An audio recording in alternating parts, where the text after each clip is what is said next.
I love this question because learning how to express your emotions in a healthy way can be truly life changing. And as a counselor, one of my greatest joys is helping people uncover what's going on the inside of them and find words, the right words to express it. The more you practice this, the lighter you feel because you won't be carrying the heavy weight of unresolved emotions. So let's dive in on how to process and work through your emotions in a way that is both clinically and biblically healthy. Step one, give yourself permission. First and foremost, you have to give yourself permission to feel and express your emotions. For many of us, I've found that this doesn't come naturally. I mean, think about the way you were raised. Did you grow up in an environment where emotions were swept under the rug, or maybe dismissed, or not even allowed at all? Or maybe you witnessed on the other extreme emotional outbursts like screaming or explosive anger to where you went into this self preservation mode, deciding that it wasn't even safe for you to feel anything at all. If this resonates with you, it's likely that expressing your feelings feels risky. But here's the reality: it's okay to feel, it's okay to process. God is not against your emotions. In fact, the Bible acknowledges them. Ephesians 4:26 says, "In your anger do not sin. Do not let the sun go down while you're still angry." This verse doesn't condemn anger. It gives us permission to process it while reminding us not to let it fester and harm us. Step two, bring your emotions to God. Psalm 62:8 says, "Pour out your heart to Him, for God is our refuge." God invites you and I to share our pain and our frustration, our anger with Him because He's our safe space. He cares about your feelings because He cares about you. God's not some distant, stoic God watching you from a distance.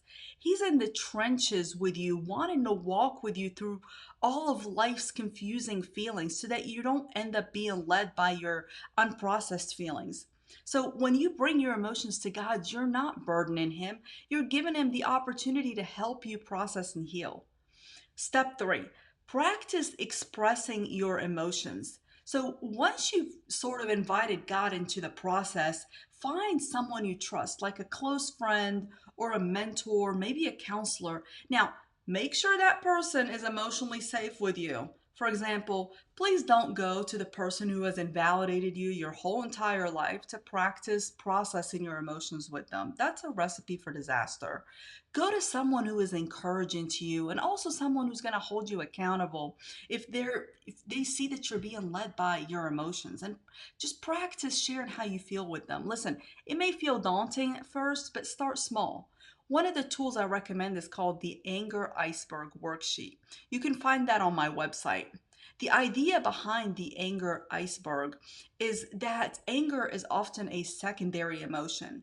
And beneath the surface of anger are other feelings, are like hurt, pain, frustration that we've buried over time.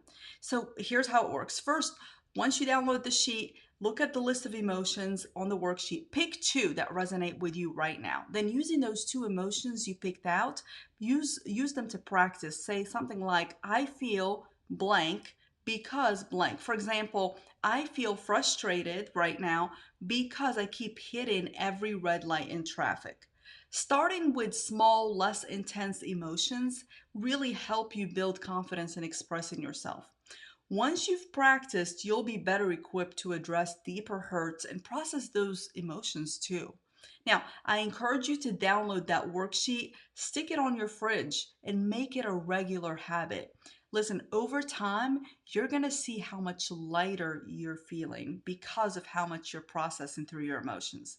If you found this video helpful, don't forget to hit the subscribe button so you don't miss out on future videos. And if you have a mental health question you'd like answered both biblically and clinically, feel free to go on my website at www.kenzahaddock.com. Scroll to the middle of the page, type your question anonymously, and I'll go ahead and answer it for you in the next couple of weeks.